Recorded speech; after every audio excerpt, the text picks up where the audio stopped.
So welcome to the webinar this morning. I'm going to hand over to Boaz Grinvald, who will go through the webinar. So morning, Boaz, I'll hand over to you. Thanks, appreciate it, Mark. Happy to be here, and thanks for setting this up. And thanks everyone for joining. Today we're going to talk about what top performing companies do with their content, which is based on some data we uncovered from a very interesting and wide use scenario. I'm going to talk to you a little bit about BrightInfo and what we do and how it relates to the way that we uncover this type of information, and then we'll talk about what we learned from this survey about what top performing companies are doing with their content and how they get better results from the other companies, what breaks them apart.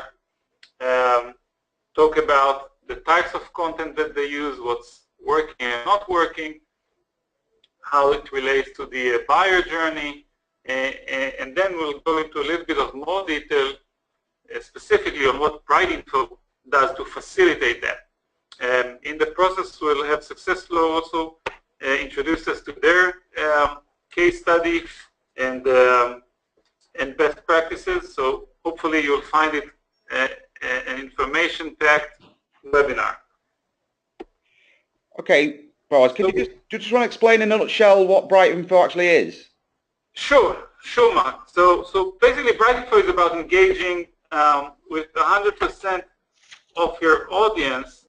As we all know, there's a huge elephant in the room of online marketing where typically 95% of the audience that you drive to your site stays anonymous and never engages with you, and you never see them again. Only 5% turn into leads or customers and become known visitors. BrightInfo is about engaging with 100% of your audience so you can get much better business results. It's based on a smart algorithm that offers your most relevant content to each individual visitor, even while they're still anonymous. And it does it dynamically, and it's generating a more personal experience for your audience, which again, in turn, turns into very favorable marketing metrics and obviously business metrics. So are you able to tell us a little bit more about the methodology behind the report? Yes, sure. So because of the way that BrightInfo works, we have the opportunity to look at anonymous content interaction across a wide range of businesses. In this specific study, we ran a survey and looked at data we collected from.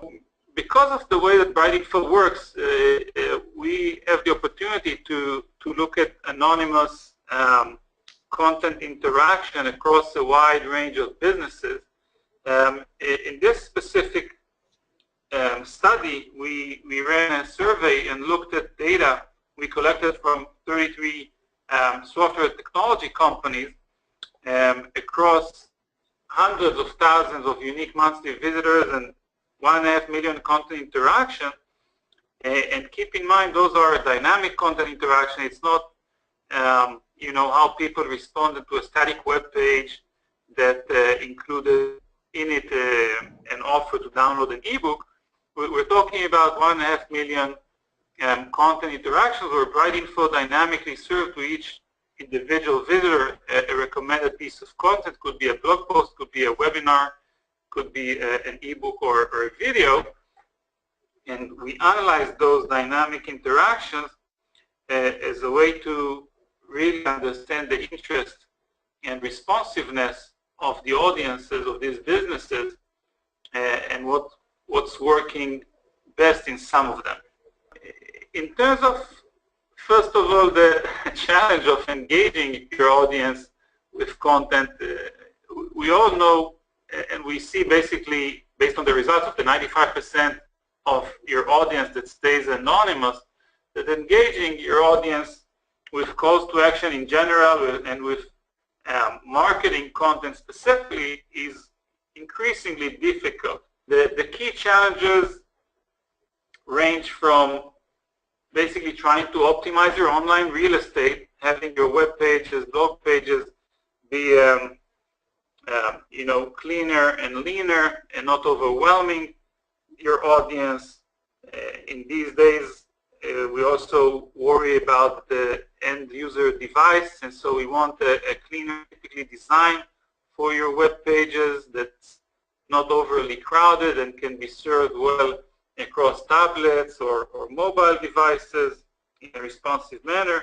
And in general, we try to create an experience that's not overwhelming, which in turn means that we try to really be very specific with the calls to actions and the offers that we put on each page, which means that we can't really showcase all of our inventory of calls to actions, or in the content marketing world, all of our content inventory effectively to each individual.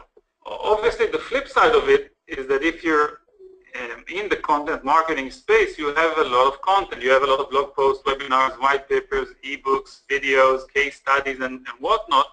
And the pie just keeps growing as you get better or as you just produce more.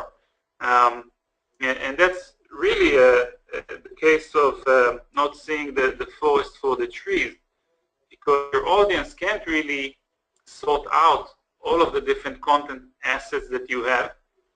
And so if you don't serve it effectively, you'll just lose them in all of the content noise. And then the third kind of key phenomena that we see, especially with the modern audience and the vast amount of information available today online, is that attention span are diminishing. There's quite a few researchers done that prove that the attention span is declining, and when we can't engage with an audience or a person in really one or two web pages, we will likely lose them.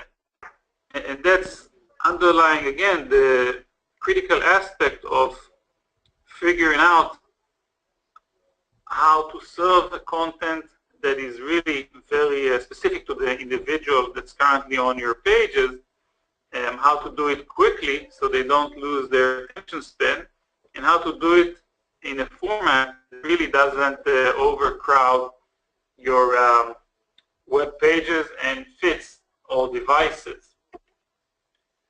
And that's, again, kind of where BrightInfo comes in. We believe that personalization should be all automated and should be able to understand, on one hand, your available content as a brand, and then on the other hand, understand that different people are actually different and have different interests, and based on their interest with your business, the idea is to serve content dynamically and effectively on each page, which is why these survey results are very, very interesting, because they're based on those dynamic type of interactions. And again, going back to the 95% rule of thumb of visitors that are anonymous to your brand and will stay that way and abandon your pages, it's obvious that the one-size-fits-all type approach that was popular till now really doesn't cut it. Boaz, can you tell us what the first thing you found looking at the data?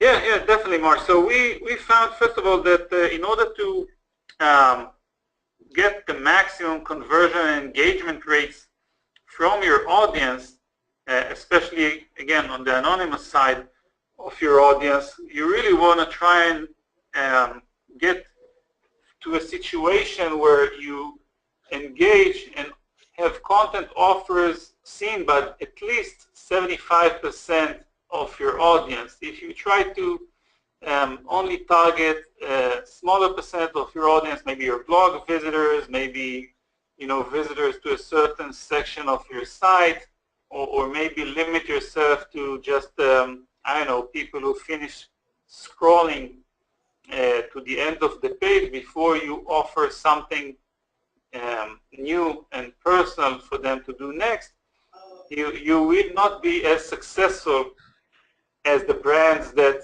make sure that at least 75% of their audiences see personal calls to action, personal next steps offered to them. So that's definitely one thing that was very clear from the data. You want to really get engaged with your audience as much as you can on your blog, on your site. Even people who leave your site or leave your landing pages can still be a good audience for you to try and engage with just before they head out the door. Do you have any other recommendations or any advice on what could or should be done?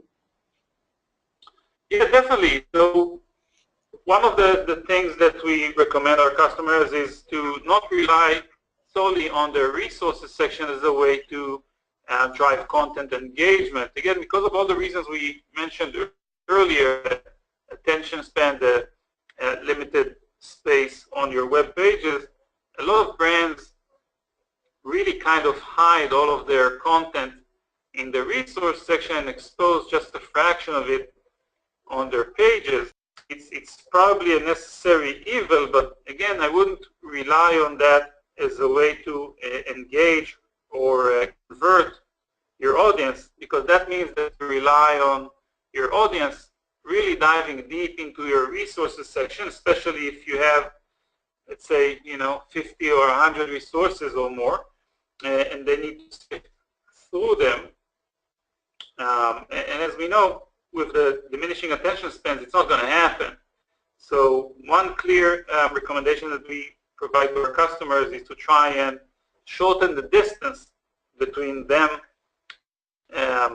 between their content and their audience, and not rely on their audience sifting through the resources section for lead gen or engagement. Or the holy grail is, again, to deliver the right message at the right time to each person, and do it in a way that the easiest for your audience, which to us means that regardless of the page they're on or where they are in the buyer journey or where they are on your site or blog, you want to always put next to them the offer to engage with the next call to action, the next piece of content that's relevant for them. You want to really kind of minimize the distance between each person that you want to engage with and your content. You don't want them to now sit there and think, okay, so that was interesting, now what? Where do I go next? What do I do next? What would be relevant or interesting for me to do next with that brand? You want to take the initiative and take a lead. And you really want to do it everywhere. You don't want to wait for them to kind of hit your resources section or poke around. In terms of what we also found is that there's many ways to engage with your audience. There's different types and techniques for display. You can engage with your audience by serving content dynamically as part of your pages or on specific events like end of page scroll or an exit intent. Different brands have different preferences. I don't think there's one holy grail or one winning approach. It depends on the brand and the audience. But in general, again, you want to make sure that you stick to the guideline of exposing at least 75% of your audience to content recommendations. So whatever you eventually use really should match that guideline if you want to engage and convert like the best brands. And if you choose a platform for that type of content serving or media serving, obviously pick a platform that has a variety of display options and that has the flexibility or offers the flexibility to move between them easily and change them as needed or customize them as needed. Okay. So what can be expected as a result? So what you can expect once you actually engage with 100% of your audience and not just the 5% of known visitors, you can really expect a dramatic increase in both the conversions, whether those are leads or deals, as well as content consumption and content engagement. It just works unbelievably well when you serve your content on an individual level and not hide it again in a one-size-fits-all type resource section. It's just a massive, massive improvement. Okay, we're going to hand over to Adam, I think, to give an example. We're also a customer of BrightInfo, so it's just an example of how this is running on our site. So I'll hand over to Adam and he can give you a bit more information. Yeah, thank you, Mark. Yeah, so I'm going to talk a little bit how Successflow engage and taking some of those points that Boaz was making before and really putting them into practice. So the first step is to have the right content. So we produce a wide range of digital content. That's from guides and ebooks down to smaller snackable type pieces such as infographics, blogs, and videos. And we use a combination of channels to increase our reach and engagement, both inbound and outbound. Now, as you can see on the screen there, our website is the hub of our marketing activity. And again, that is across both inbound and outbound. And our strategy aims to guide customers through the buyer journey stages. So taking one of Boaz's points before, he was talking about providing the right content at the right time.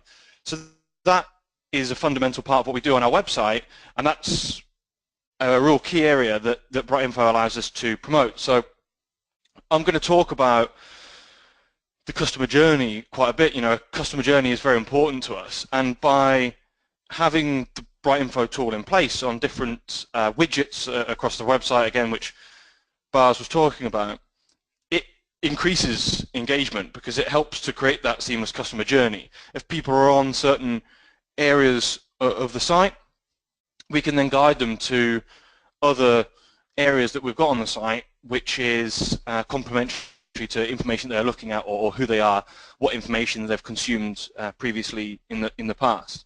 So all of that really means that the recommendations that we're making through the widgets provides our customers, with more relevant content wherever they are on the website.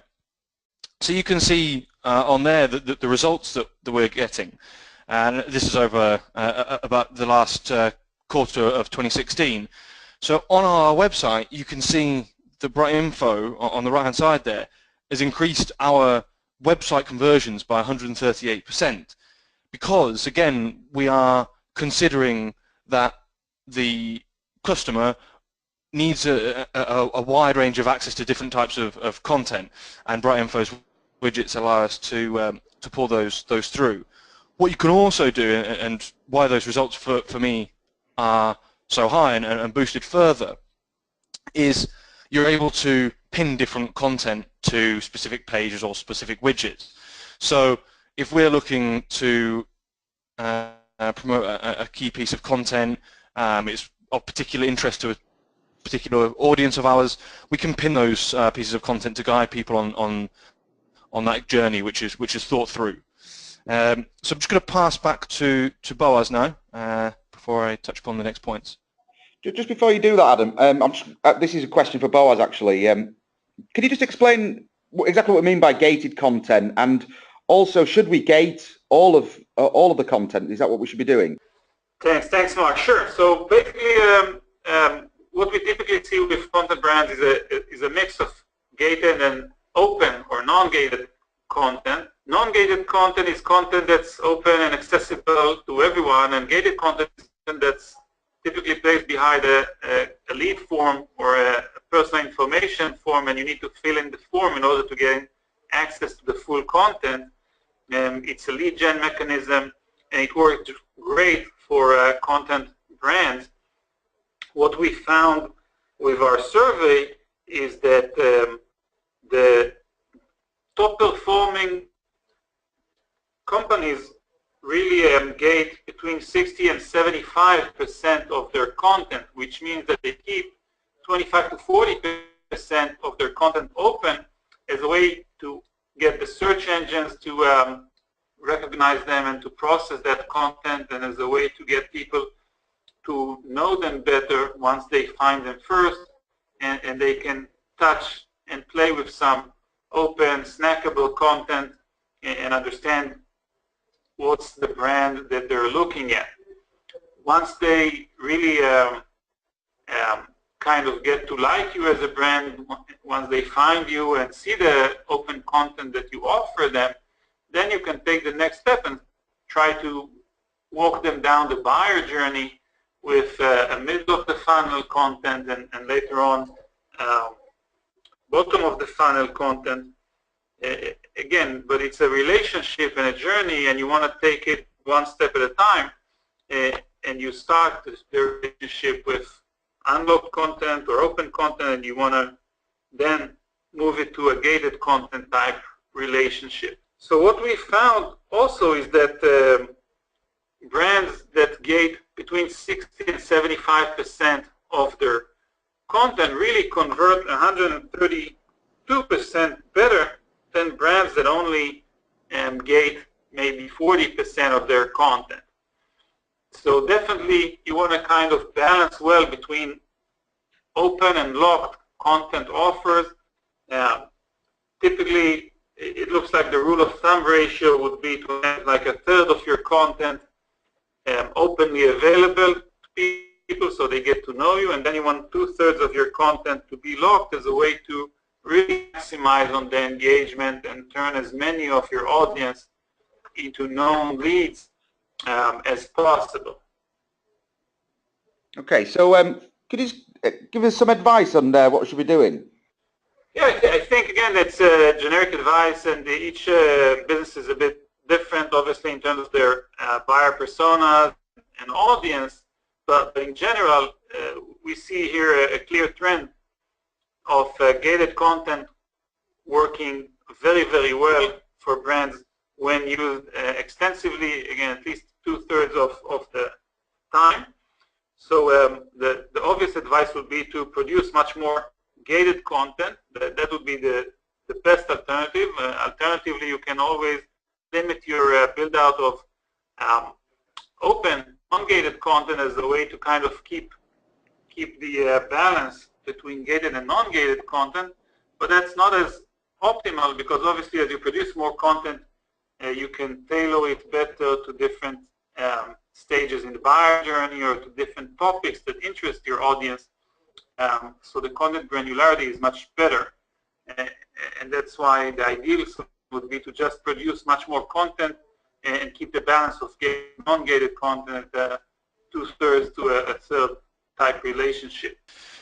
Yeah, thanks, Boaz. So I'm going to talk about how we actually use gated versus ungated content, and really echoing what Boaz was saying there is we build a content framework which categorizes our content into premium, freemium, and supporting, and this is built into the specific stages of the customer journey.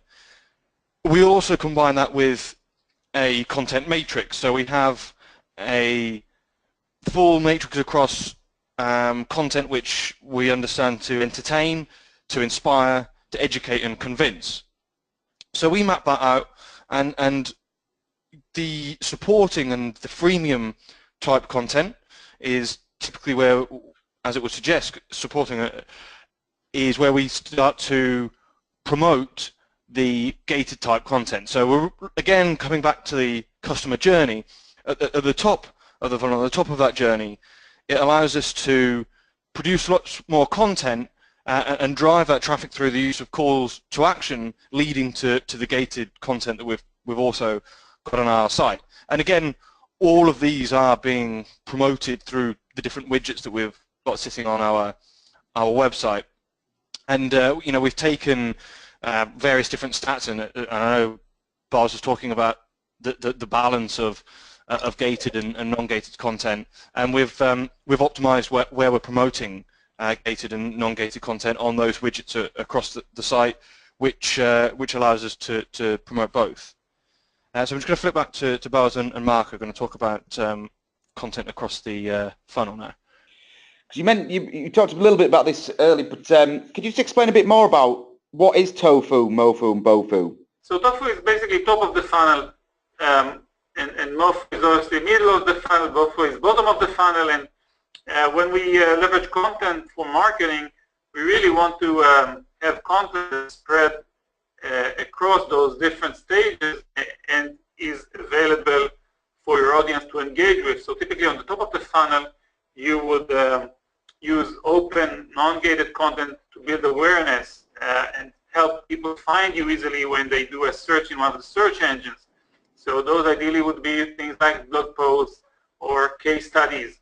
And then in the middle of the funnel, once people have found you, have read a little bit of your top of the funnel content and now know you better and understand that you may be relevant for them as a brand, you want to try and move them down the buyer journey with more specific content for them, maybe downloading an ebook on their industry as a way to have better engagement, and also as a way to capture their lead and contact information. And then bottom of the funnel really shows much more buying intent. It's typically things like webinars or specific demos or workshops. So once people, it's sort of the third stage after they kind of found you and got to know you, have a better understanding of how you serve their specific problems or challenges, and are now really looking at more information on how to consume your product or offering. Does that make sense? Yes, yeah, that's great. What are the kind of challenges marketers face when looking at today's buyer's journey? So I think today's buyer journey is very, very complex, and it's very multifaceted. You know, different buyers have different journeys, and we're living in a world of really multiple channels and devices.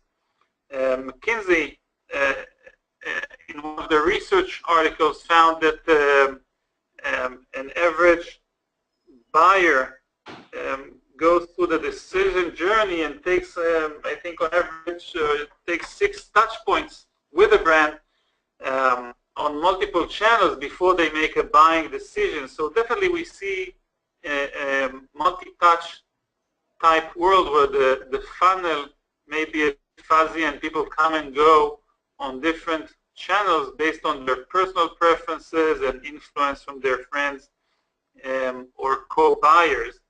And that's why ideally you really want to make sure that you engage with your audience consistently. McKinsey also found that in 65% of the cases, people were not happy and didn't feel that they got a consistent experience across different channels. So that's again one of the areas that you want to try and pay attention to.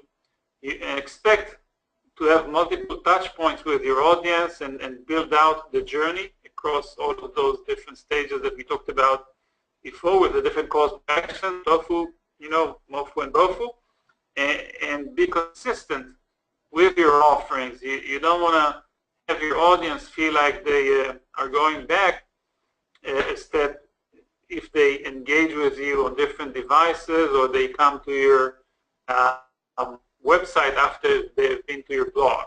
So we found that companies that really do well when they engage with their audience and convert them well, unlike others, really invest in having the different content assets across the buyer journey and across the different stages. They really prepare well the top of the funnel content with a diversified set of blog posts that caters for their industry interests, definitely case studies, videos. Once people get to know them, they walk them down the funnel with more conversion-related or gated content like webinars at the bottom of it, or ebooks and white papers in the middle of it. Okay, so again, I'm going to take some of the points that Boaz was making and really relate it to top, middle, and bottom of the funnel chart that he went through before. As I said, we have a content framework which maps content across that funnel, as well as categorizing them to understand what content to use where within the funnel. Now, a critical part of that is creating personas. So we have personas which are across that entire funnel, so we can understand the pain points of people within different stages of the funnel, and therefore can tailor our content according to those pain points, those needs, and therefore the stage that they're in within the funnel. Now, that kind of, to some people, may sound a bit daunting. You might have to create a lot of different pieces of content, but actually that's not the case. You've heard both myself and Boaz refer to snackable content. So the way in which we do that is really repurposing our content. So you might have a big white paper or a technical white paper or a big ebook that you've put lots of effort into and has taken some time to create. However, within that, you can take out snippets of information and create, quick step guides, the 10 steps to success. You can create blogs, and also you can tweak the messaging according to your personas. So a blog or a guide, a piece of content is tweaked and targeted to the pain points of people within that funnel. So in that case, it's kind of taking a step back from the technology and mapping the different content, understanding the different types of content that you've got, and mapping it to people within the funnel. But what the technology, what BrightInfo's algorithm allows us to do, is put that strategy into practice. So it's recommending content based on who people are and what they've been engaging. And because we've got the strategy, hopefully we've got the right strategy in place where we can start to promote the right content. It's about guiding them to that content which BrightInfo allows us to do. And we had a chart a few slides back which shows the results. May seem obvious, but you always want to measure those results. And again, it's about taking your learnings, your strategy you put together, taking the learnings and optimizing those in the future, where you can find there's potentially gaps in the funnel. You've not got the right content, or perhaps BrightInfo needs to be tweaked to promote different content at different times. So always learn from what the stats are showing you within the platform. So back over to the guys again. So can you just explain what sets BrightInfo apart? Yes, sure. So we, again, the world started with the one-size-fits-all type of approach, which kind of got us to the place where 95% of the audience really doesn't engage with your brand and walks away. And then came in a few solutions that kind of try to segment the world. Instead of personalizing the experience individually, they segment the world to, by different groups of interest or behaviors. So first-time visitors compared to second-time visitors, or people from a certain geography compared to another geography, known visitors versus anonymous visitors. It's a better approach than the one-size-fits-all approach, but obviously it's not as good as a real personal experience. And the other downside of it is that it requires, it's labor intensive. It requires you to set up those rules and groups and monitor what is your success with each of them.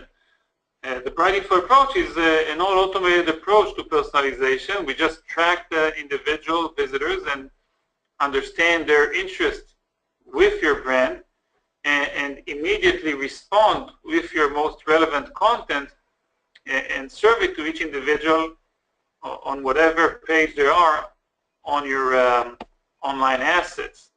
How does BrightInfo actually work? So BrightInfo it looks at the three main tiers of information. It looks at the text level comprehension. You want what's relevant, what's a relevant call to action for a specific web page. So if you have a web page about, I don't know, marketing services such as content marketing services, you really want to make sure that you only have calls to action on that page that are relevant to content marketing and not to search engine optimization, for example. And so the base layer is a textual layer that understands what's relevant where. And then on top of that, we have a couple of behavioral layers that look at the individual behavior. Is it a new visitor? Is it a returning visitor? How long they were, and that individual was on a page as an indication of the interest in the page topics. And thirdly, we look at the crowd behavior. So what was engaging for other people like you or similar to you when they were on your site or on your blog. So we kind of look at those three tiers in real time for each individual on a per page basis as a way to figure out immediately what to serve as the next relevant step. So thanks everyone for joining us. I'm going to hand back to Mark now. Thanks, Mark.